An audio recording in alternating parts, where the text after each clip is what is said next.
Bonjour à tous, bienvenue sur cette vidéo consacrée à Seed.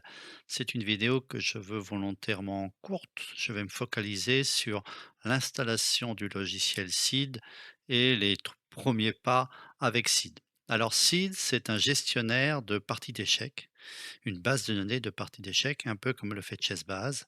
La seule différence, c'est que c'est un logiciel qui est open source, donc gratuit.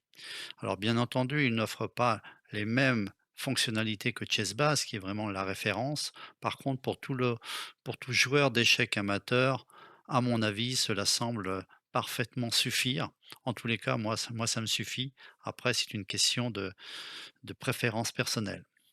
Alors, première chose, vous allez sur sourceforce.net Project Seed pour pouvoir télécharger le logiciel Seed.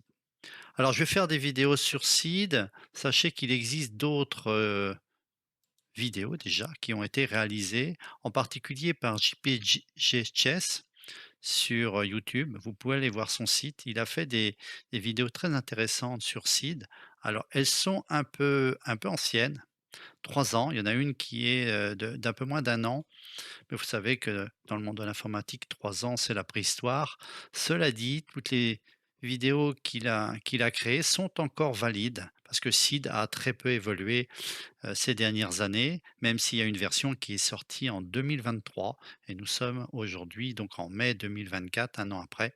Je vais vous montrer la version 5 de Seed.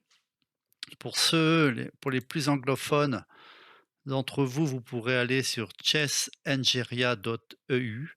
Il y a de très bons articles sur Seed. Alors c'est un site qui est consacré uniquement focalisé sur les moteurs d'analyse pour les échecs. Voilà, donc c'est très spécialisé, mais il parle de Seed.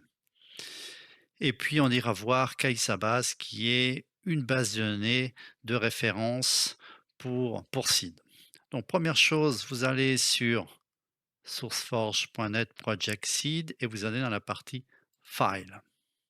Ici, vous allez sur Seed et vous allez dans Seed Latest pour télécharger la dernière version de Seed. En cliquant ici, vous allez choisir eh bien, pour la plateforme, pour Mac, Windows, vous choisissez Seed Windows x64 qui date du 8 février 2024. Une fois que vous avez téléchargé ça, vous allez sur le site Kaisabase, kaisabase.co.uk et vous téléchargez la base de données. Alors, il explique, c'est un passionné d'échecs qui explique comment il a créé cette base de données qui contient à peu près 5,5 millions de parties. Voilà, d'où il les a tirées, ces parties et comment il a fait les filtres pour créer cette base. Alors lui, il conseille Seed VSPC. Moi, je vais vous parler de Seed. C'est la même Seed VSPC, c'est ce qu'on appelle un fork de Seed, puisque ça a évolué vers euh, différents logiciels. Il y a ChessX également qui est basé sur Seed. Les deux partagent le même format de base de données. Donc c'est pour ça que la base de données que vous allez télécharger ici est à la fois valide pour Seed et pour Seed VSPC. Voilà, vous téléchargez les fichiers. Donc moi, je les ai téléchargés et c'est des fichiers zip que j'ai dézippés. Et donc, vous avez 2 répertoires, hein, Seed Windows 64 et Kaisabase ici. Donc Kaisabase contient 3 fichiers qui sont les 3 fichiers pour la base de données. Alors, la version 5 de Seed ne nécessite pas, n'a pas d'installeur en fait. Vous dézippez tout simplement. Alors moi j'ai mis Temp hein, pour les besoins de la vidéo. Vous allez à l'intérieur dans Bin ici et vous avez directement l'exécutable que vous pouvez lancer. Donc on va lancer l'exécutable. Voilà, et c'est la première interface que l'on voit de Seed. Alors première chose que on voit que c'est sombre en fait, puisque c'est une nouveauté de la version 5 de Seed. Il y a la gestion d'un mode sombre, le mode dark, voilà, que vous pouvez activer et désactiver. Alors on va faire close ici, et puis on va un peu augmenter les fenêtres ici comme ça. Voilà. Alors première chose quand on veut utiliser Seed, c'est éventuellement déjà passer en français. Donc là, vous allez dans Options, langage et vous choisissez français pour avoir l'interface en français. Après ici, c'est un thème sombre, on aime ou on n'aime pas. Si vous voulez changer l'apparence, vous allez dans apparence et vous pouvez choisir défaut, voilà, et vous revenez sur la version par défaut, que je préfère. Honnêtement, la version dark, comme est appelée, donc sombre ici, elle est pas elle est pas sans impact. Et voilà, il y a des choses qu'on voit pas très, très bien. Alors il y a, sur le site que je vous ai montré tout à l'heure, chessengeria.eu, il explique bien, il fait tout un article sur, ce mode sombre. Il est pas parfait. Donc moi, je préfère rester sur la partie, défaut ici, heu, qui est plus lisible à mon avis.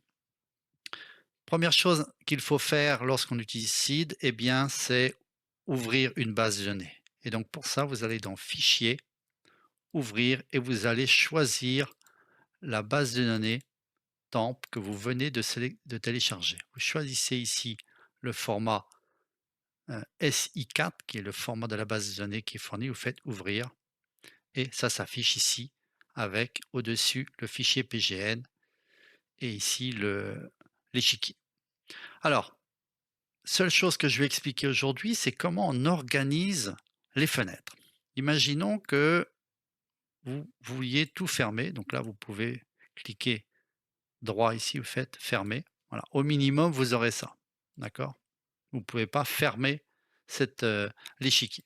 Ensuite, pour ouvrir les autres fenêtres, eh bien vous allez tout simplement dans Fenêtres. Alors par exemple la liste des parties, voilà. Et vous voyez que la liste des parties, par défaut, elle s'est affichée comme un nouvel onglet. Là, vous pouvez cliquer droit et faire, par exemple, déplacer à droite. Voilà. Donc ça s'est mis à droite, évidemment. Si vous faites ici maintenant, vous ne pouvez pas ramener à gauche, en fait. Donc si vous voulez ramener à gauche, à chaque fois, il faut sélectionner et vous faites comme ça un déplacer juste à côté et c'est revenu à gauche. Et maintenant, vous pouvez faire déplacer en bas. Voilà. Et vous avez, voilà, la liste est en bas. Moi, je fais souvent ça. Après, je vais faire éventuellement fenêtre Fenêtre PGN, vous voyez que la fenêtre PGN est apparue ici, pareil, on la met là et ensuite on fait déplacer à droite, voilà. Alors à chaque fois ça redimensionne, je vais vous montrer après comment faire pour sauvegarder la disposition. Éventuellement après, vous allez dans Fenêtre, heu, alors le panneau d'information ça va s'afficher en dessous ici. Bon, après c'est à vous de voir si vous souhaitez l'afficher ou pas. Moi je l'enlève pour gagner un peu d'espace. Vous pouvez voir le fenêtre d'arbre. Donc là, c'est voilà, il a mis un peu de temps parce qu'il a tout compilé par rapport aux 5 400 000 de parties ici. Ici, je vais faire déplacer à droite et quand on fait déplacer à droite, vous avez vu qu'il s'est mis à droite ici. En fait, quand vous avez 2 onglets qui sont l'un à côté de l'autre, comme ici. Je vais le ramener ici, voilà. Quand vous faites déplacer à droite de cet onglet, il faut imaginer que cette fenêtre-là, elle va être divisée en 2 verticalement et donc déplace à droite, voilà, ça n'a pas d'impact sur cette partie ici.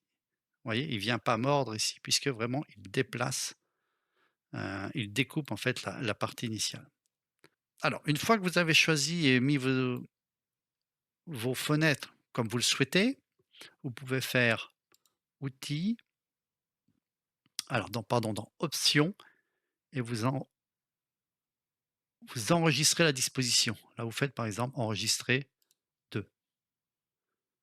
Ça veut dire que si vous, par exemple, fermez cette partie-là, fermez, vous pouvez toujours revenir dans les outils, remettre disposition défaut. Voilà. Alors, malheureusement, il a retaillé, mais voilà ce que je voulais vous montrer aujourd'hui. Alors, on reviendra sur d'autres fonctionnalités qui sont assez puissantes et disponibles avec Seed. Merci, à bientôt.